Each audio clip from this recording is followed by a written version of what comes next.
What is the worst thing someone has overshared to you? Christmas party. People sharing their funniest drunk stories. Everyone laughing until one drunk guy tells us how he and his drunken buddies threw a couch out of an apartment window and it landed on a woman, killing her several years ago. Awkward silence for a good 10 seconds. 10 seconds. That's all. My boss's wife was fat. She once told everyone that she was going to lose weight because she hadn't been able to wipe her butt for more than a year. She said she had to roll a towel up like a baguette and scooch along it on my bed. She then pantomimed the act. This comment is the worst thing someone has overshared to me. My dad cheated on my stepmom when I was about 20, over 10 years ago.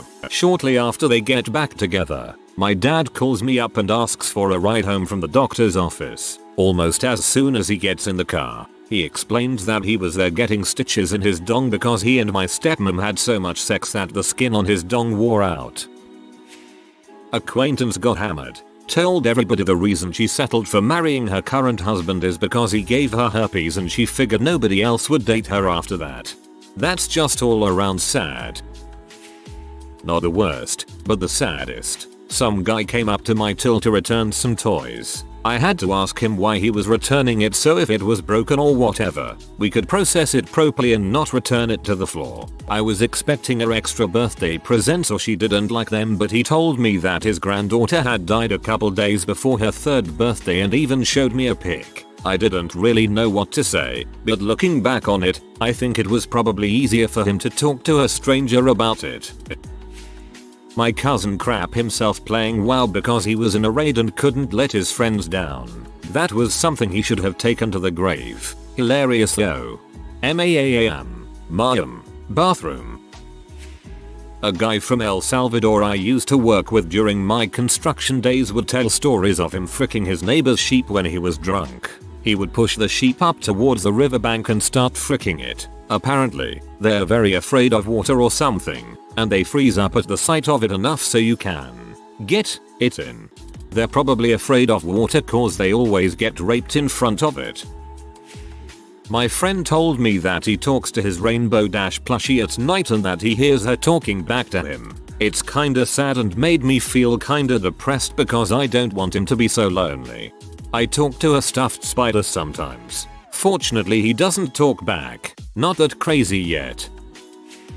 I used to work with this guy who shared with me very graphic details about how he hooked up with a girl and right after he was finished he realized that she was unconscious but later learned that she had actually died at some point in the event and he was questioned by the police for quite some time. He told me all of this while we were waiting on the coffee pot to brew. Edit I. The best part of all the responses I am getting are either from this thread or another AskReddit thread of what movie makes you cry every time. So everything I am getting replies to are either Forrest Gump related or necrophilia related. Kind of fun to not read which thread they are coming from and just roll with it. A lot of people are talking about graveside scenes and dying mothers. The confusion is real. Somebody just told me that this is on Netflix. I don't know if he means Forrest Gump or this dude having sex with a dead person. Edit 2. Lots of questions and lots of funny responses. I don't know how she died. I didn't ask for the autopsy report nor did I want any more details. I don't know the technicality of when it turns into necrophilia. I don't know if he got anal. Yes, you and I would both notice if somebody stopped moving but he obviously did not notice or did not care. My boss once informed me she needs to have sex at least 6 times a day in order to be happy. 6. When does she have time to eat? To sleep? One time a girl had shared with me early in a conversation that she had been raped by a ghost and had woken up naked on the floor of her room. Obviously she didn't forward that chain email. Had a Tinder date where the chick admitted to having just gotten out of prison for vehicular manslaughter involving a DUI. She told me this while annihilating bottomless mimosas. Within 15 minutes of meeting this wonky lady, she's talking my ear off and not letting me get a word in or leave the conversation. In spite of my efforts to keep things light and pleasant, I got to hear all about how her daughter was a rape baby and how many emotional and academic problems said child has. I just felt terrible. I don't even know you, lady. I'm not a therapist and I have my own demons to deal with already. TYVM.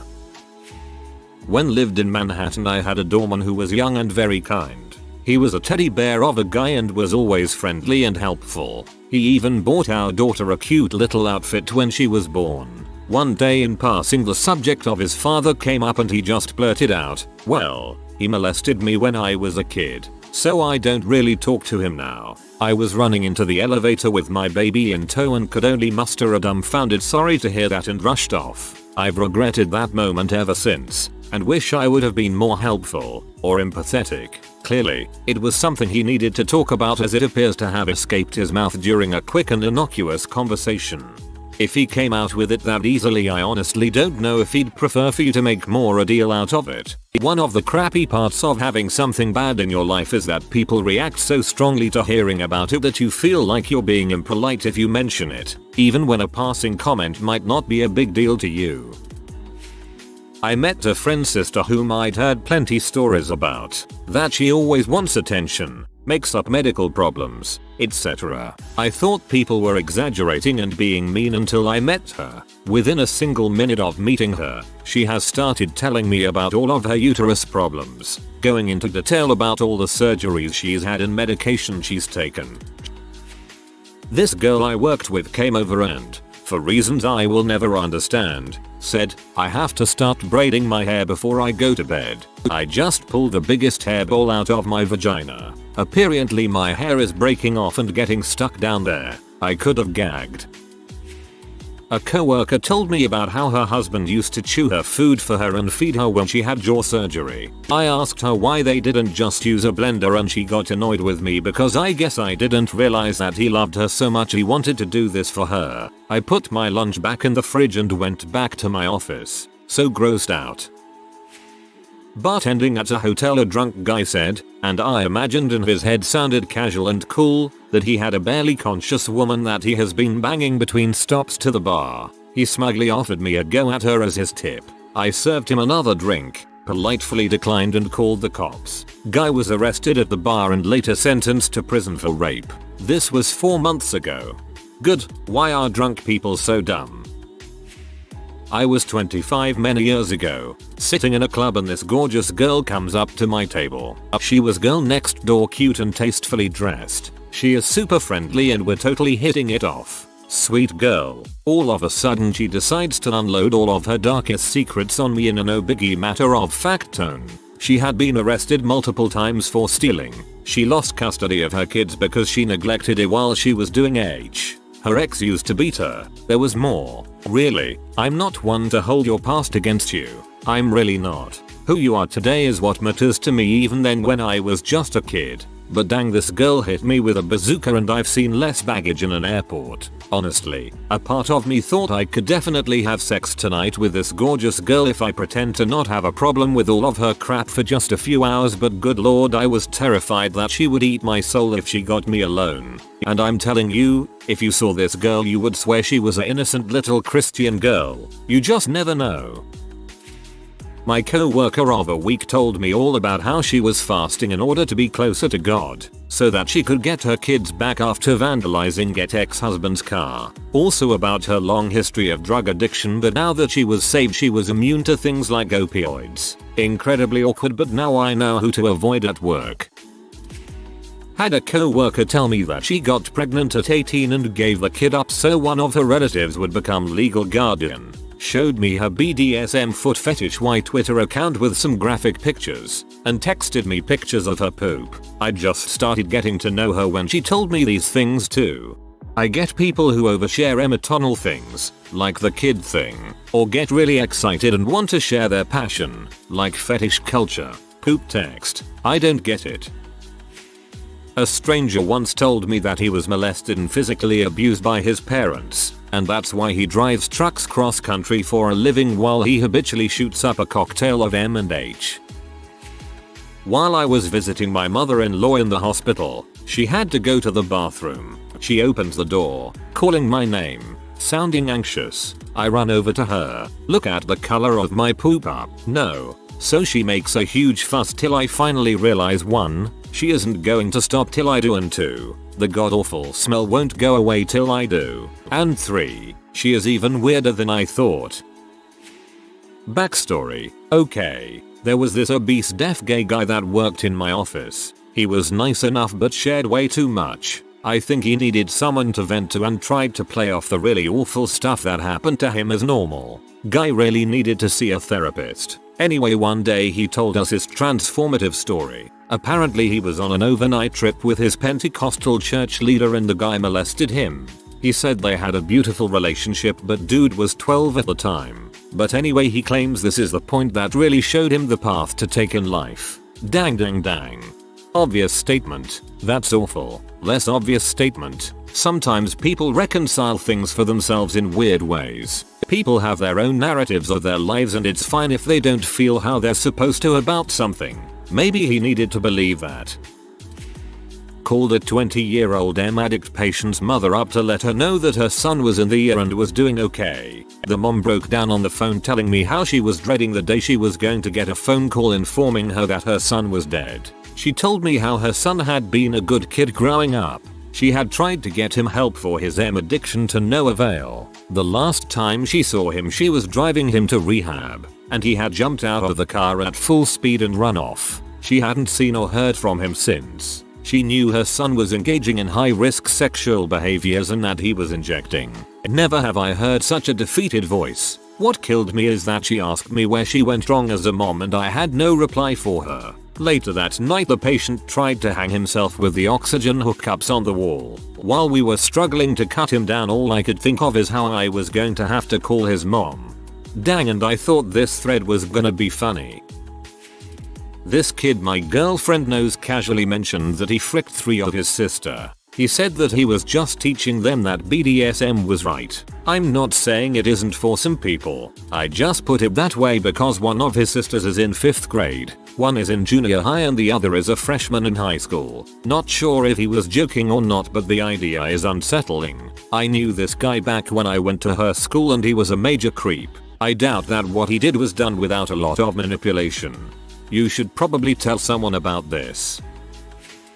Giving a co-worker a ride to go pick up a company truck. We were just sitting in traffic not talking, then he looks at me and said, "If you want to get drunk really fast you should dip tampons in vodka and shove them up your butt." I didn't respond. Put it in your south mouth. I was talking to this crazy homeless guy outside of a bar one night, and he told me that once when he was a teenager working on a small ranch that his father was the manager of, he fricked a horse that he claims was coming onto him. He apparently believed he was the only person on the ranch at the time, but shortly thereafter his father was fired from his manager position and never told his son family why. So this guy thought his dad lost his job cause someone spied him fricking this horse. Why he calls the rancher's wife a horse is beyond me. My abusive father once graphically shared a sexual encounter to me, including what he had said and done. Yeah, it was a rape he committed. A few years ago, a co-worker, now retired, stopped by my office and we chatted for a few minutes. I would normally just exchange pleasantries with her from time to time, but she stopped in and seemed really intent on sharing a story with me. We were talking, and she brings up the topic of her elderly father who lives in a nursing home. She tells me about how he took a nasty fall down some stairs at the home, and from nowhere pulls out a photo of this poor guy. I was startled to say the least as she shoved a 4x6 mugshot style photo of what looked like an elderly man in some terrible Walking Dead makeup. This fellow must have fallen down the entire set of stairs at the home. She held it out there for several seconds and it was so gross I had to look away. I was polite as I could be not to say something rude to her, but just as quickly as she dropped by, she said he would be fine and then left. For some reason, I picture her going cubicle to cubicle with this picture, playing show and tell with everyone. A few weeks ago I was on the bus. Sitting next to me was this chatty black guy. He was mostly talking about his job and how it sucked. Then he started telling me about one particular day. But one day I decided I wasn't going to let the bulls get to me. I was going to go into work with a pep in my step and have a good day for once. Then he started doing that thing people on TV do where they laugh hysterically but continue talking through the laughter, ha ha ha, and the next day, ha ha ha. The next day the police were at my work, ha ha ha. They were looking for me, ha ha ha. They thought I was going to bring in a gun and murder all of my co-workers, hahaha. At this point me and a few other bus riders were in awkward seal mode inching away from this guy. After a bit of laughing he calmed down and said, apparently you can't tell your boss you've gone bust a cap in his butt. A friend's girlfriend once told me that if she didn't know me, she would think I looked like a rapist. Back then, I had a taste for weird shirts, weirder facial hair, and aviator sunglasses. I am now, of course, totally normal. I relayed this comment to my poker table, and the new girl across the table replied, "You don't look anything like the guy that raped me." This is, unfortunately, not all that shocking, and emo should be discussed more. Depending on the study you pick, women in the US have a 1/5/1/3 chance of being raped in their lifetime. By the time they've hit 18, 20% of women will have experienced some form of sexual assault, not just rape. My mother was sexually interested in me. My stepfather wanted me to join them in sexual activities because my mother stopped putting out. I live 2,000 miles away from them now. I live in New Orleans, and a girl at work told me and another co-worker that she moved to New Orleans because we have a very large black population and she wanted to frick black guys. Also a story about she got fricked in the butt behind a dumpster somewhere, and one about waking up one morning and still having a condom inside her from the night before. I was at a Japanese hibachi steakhouse with my parents when our Indonesian waiter started telling us about cultural divides in his home country. It didn't get weird until he got on the topic of circumcision and made sure to inform the table that he was circumcised. I work as a valet at a hotel and a guest was having his vehicle pulled around. Someone didn't write down the location properly on the ticket, so we asked him for a description of the vehicle. He said it was a red truck that had a busted headlight. While one of my co-workers went to get the truck, I asked him about the headlight. He said his wife did it and that she had let the insurance expire like a week before it happened. He then went on to tell me how he was going to divorce her soon for unrelated reasons. He said he was paying for the light and then getting out. Also, he mentioned that she had been recently diagnosed with some kind of terminal cancer, but he was divorcing her anyways. I stood there awkwardly until there was another guest to help. The fetish they enjoyed. It started out pretty normal, brunette, amateur, co-ed, until several minutes later, it went something like, I would lick her tender butthole right after she took a crap. I just don't know. Oh. An autistic friend of mine once just revealed how his father used to routinely beat the crap out of him, molested him, and beat his mother. Felt sorry for the kid as he was a fantastic friend, worked really hard at everything, and was incredibly smart, and I may or may not have been a little gay for him. I was scrolling through Reddit comments when this guy talks about how an autistic friend of his was abused and molested. He then went on to declare that he wanted to tap that co-worker I barely knew. Me. Long week. Her. Not for me. Him taking Friday off. 3-day weekend. Me. Nice. Got some big plans? Her. Him not gonna feel like doing much. Him getting an abortion that day. Me. Scrambling to not say the frick you say so you'll probably just be catching up on Netflix. Huh. I once helped a friend and his roommate move out. I knew his roommate for maybe a couple months. Only had a few conversations with him before, but when I was stuck alone with him cleaning the house, he just kept rambling on, and then all of a sudden I realize he's telling me about how his dad molested him when he was younger, how he's reconciled with him, and how it's affected his life. To this day I still don't even know what to think about it. My mother telling me about her infected vagina, along with the green streaks it left in her underwear. I'm glad she's off Xanax now. Welp, I guess I am not fapping tonight. Today at the doctor's office, the nurse told me that her granddaughter passed away this year. This nurse is maybe late 40s or early 50s. I didn't know how to respond to that. It's terrible to hear. I feel bad about the situation, but it's an awkward conversation. If someone says something like that, then just give them a hug. You don't need to think of something to say and it'll make them feel better than the majority of things you could say. Was having a sleepover with a friend during high school. After we started trying to actually sleep in her bed, She rolls over and says, "You're really lucky I'm wearing my night clothes tonight. I usually sleep naked." I suddenly became highly aware of how crusty the bed felt. She probably hadn't washed it in a month.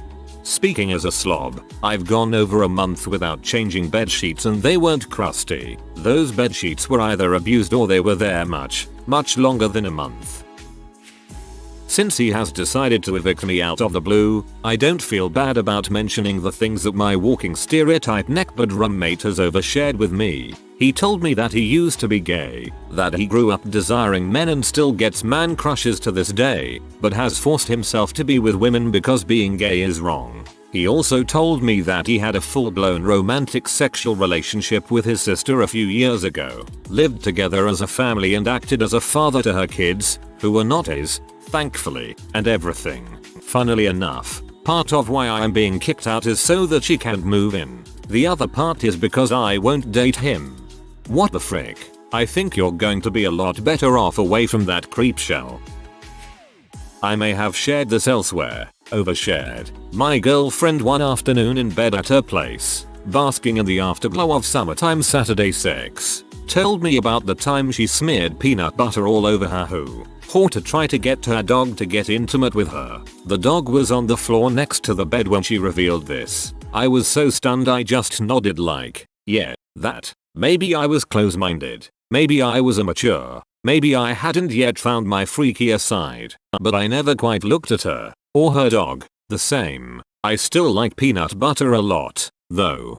It's actually pretty common. I've had quite a few friends admit doing this. Usually in early teen years when hormones are raging. Teens do crazy crap.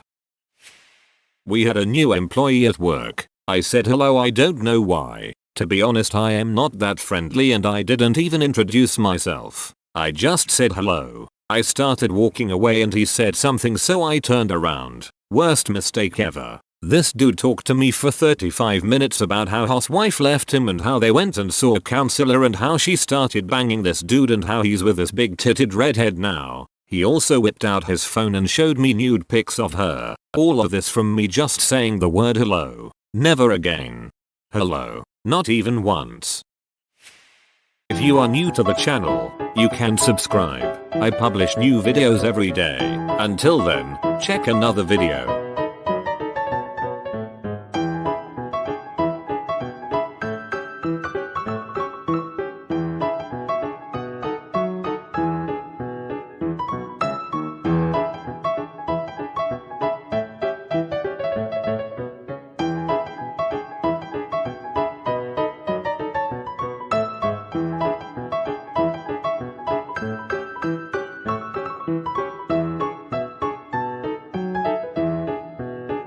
Bye for now.